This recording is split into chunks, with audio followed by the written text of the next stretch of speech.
আমেরিকার নবনির্বাচিত president Donald Trump দেশটির ন্যাশনাল সিকিউরিটি এজেন্সির ডিরেক্টর হিসেবে বেছে নিয়েছেন সাবেক কংগ্রেসম্যান এবং ইউএস আর্মির রিজার্ভ ফোর্সের লেফটেন্যান্ট কর্নেল তুলসী গ্যাবার্ডকে। হিন্দুদের বিষয়ে ধারাবাহিকভাবে সোচ্চার হতে দেখা গেছে এই সাবেক ডেমোক্র্যাটকে।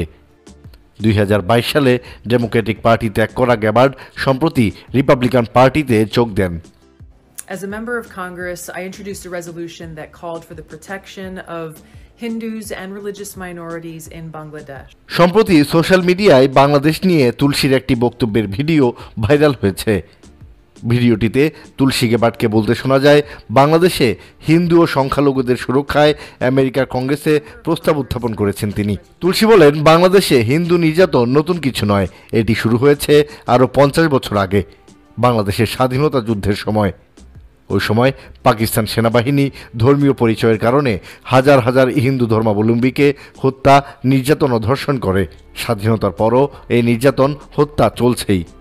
ভিডিওতে তুলসী গ্যাবার্ড আরও দাবি করেন, 19 শতকের শুরুতে বাংলাদেশে হিন্দু জনসংখ্যা ছিল 33%, বর্তমানে এটি 8%-এ নেমে এসেছে। কদিন আগেই কট্টর ইসলামী মৌলবাদীরা হিন্দুদের মন্দিরে হামলা চালিয়েছে, ট্রেনে আগুন দিয়েছে। Just a few days ago in Bangladesh, hundreds of hardline Islamist extremists attacked Hindu temples. সামাজিক মাধ্যম এক্সে ডোনাল্ড জে ট্রাম্প আপডেট নামের একটি অ্যাকাউন্ট থেকে 17 নভেম্বর তুলসী গ্যাবার্ডের ভিডিওটি পোস্ট করা হয়। পোস্টে লেখা হয়, আমেরিকার গোয়েন্দা প্রধান তুলসী গ্যাবার্ড বাংলাদেশ ও পাকিস্তানের সংখ্যালঘুদের নিয়ে কথা বলেছেন। ওই পোস্টটি 1100-র বেশি রিপোস্ট করা হয়েছে, দেখা হয়েছে 1 লাখেরও বেশি। এর আগে গত 16 নভেম্বর সিলেট সিটি কর্পোরেশনের সাবেক মেয়র আনোয়ারুজ্জামান চৌধুরী ভিডিওটি শেয়ার করে ফেসবুকে লিখেন, তুলসী গ্যাবার্ড যুক্তরাষ্ট্রের নতুন দায়িত্বপ্রাপ্ত ন্যাশনাল সিকিউরিটি এজেন্সির ডাইরেক্টর, সব গোয়েন্দা বিভাগের প্রধান। বাংলাদেশের মাইনরিটি সম্প্রদায় নিয়ে ওনার বক্তব্য, বাংলাদেশের তথাকথিত সমন্বয়কদের যদি বিন্দুমাত্র অনুভূতি, আবেগ, ত্যাগ, মর্ম, ব্যথা আমাদের ইতিহাস নিয়ে থাকতো, তাহলে দেশ এই ধ্বংসস্তূপে পরিণত হতো না। ভিনদেশী এই নারীর আমাদের ইতিহাস দীক্ষার বিন্দুমাত্র দেশ ধ্বংসকারী ডক্টর ইউনূস ও তার সমন্বয়কদের নেই। তারও আগে 14 নভেম্বর ব্রিটেন প্রবাসী আওয়ামীপন্থী অনলাইন অ্যাক্টিভিস্ট সুশান্ত দাশগুপ্ত ভিডিওটি পোস্ট করে লিখেন, বাংলাদেশে ধর্মীয় সংখ্যালঘুদের উপর ক্রমাগত অত্যাচার ও নির্যাতনের বিষয়ে ট্রাম্পের গোয়েন্দা মন্ত্রী তুলসী দিদির অবস্থানে স্পষ্ট। শুনুন ভিডিওতে। ব্যারিস্টার জহিরুল ইসলাম নামের একটি ফেসবুক পেজ থেকেও একই ভিডিও পোস্ট করে লেখা হয়, আজকে আমেরিকার প্রেসিডেন্ট ডোনাল্ড ট্রাম্পের অ্যাডমিনিস্ট্রেশনে গোয়েন্দা বিভাগের প্রধান হিসেবে নিয়োগপ্রাপ্ত ভারতীয় বংশোদ্ভূত তুলসী গ্যাবার্ড বাংলাদেশের বিষয়ে এবং বাংলাদেশের সংখ্যালঘু নির্যাতনের ব্যাপারে তিনি যে বার্তা দিলেন। আওয়ামী লীগ নেতাকর্মী ও সমর্থকদের অনেককেই তুলসীর এই ভিডিওটিকে সাম্প্রতিক সময়ের দাবি করে এমন পোস্ট করতে দেখা যায়।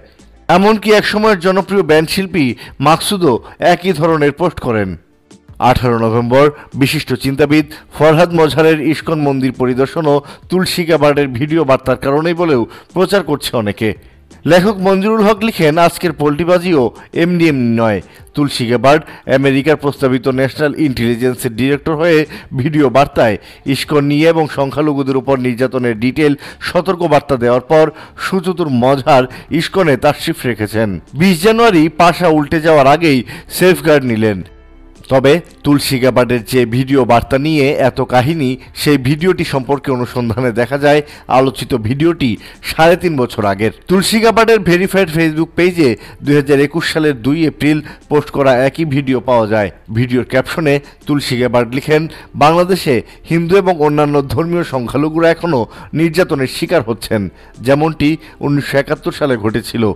ভিডিওটি তুলসী গ্যাবার্ড একই ক্যাপশনে একই দিনে তার ভেরিফাইড এক্স অ্যাকাউন্টেও পোস্ট করেছিলেন। সাম্প্রতিক সময়ে বাংলাদেশ প্রসঙ্গে কোনো পোস্টই করেননি তিনি, অর্থাৎ তার 2021 সালের ভিডিও বার্তাটি নতুন করে প্রচার করা হচ্ছে। এই ভিডিও ছাড়াও তুলসী গ্যাবার্ডের আরেকটি ভিডিও সাম্প্রতিক বলে প্রচার করা হচ্ছে। It broke my heart to see such hate and violence. এটিতে তুলসী গ্যাবার্ড বলেন, বাংলাদেশের মন্দিরে ঈশ্বরের পূজারীদের প্রতি এমন ঘৃণা ও সহিংসতা দেখে তার হৃদয় ভেঙে যায়।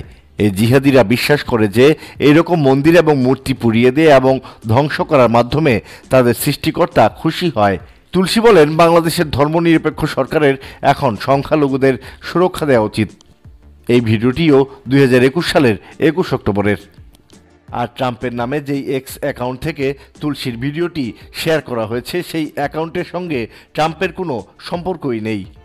এছাড়া ডোনাল্ড ট্রাম্প তুলসী গ্যাবার্ডকে মনোনীত করার পর থেকেই ফেসবুকে ছড়িয়ে পড়া অনেক পোস্টে দাবি করা হয় যে তুলসী গ্যাবার্ড একজন ভারতীয় বংশোদ্ভূত হিন্দু আমেরিকান। বাংলাদেশের বেশ কিছু সংবাদ মাধ্যমও এমন দাবি করে প্রতিবেদন প্রকাশ করে।